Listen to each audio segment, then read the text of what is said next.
Calvin Abueva naharangan, nabangga nang itatayo niya ang teammate.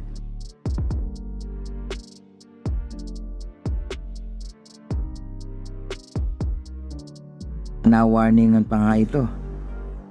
Kaya nagbago ang timpla ni The Beast. Kaya ang sumunod na eksena, sa iba niya binawi.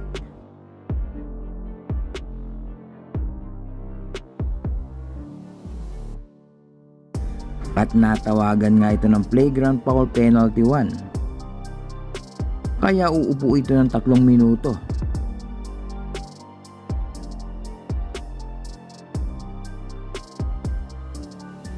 Ano na naman kaya ang ipapataw ni Kumi kay Abueva sa pangyayaring ito?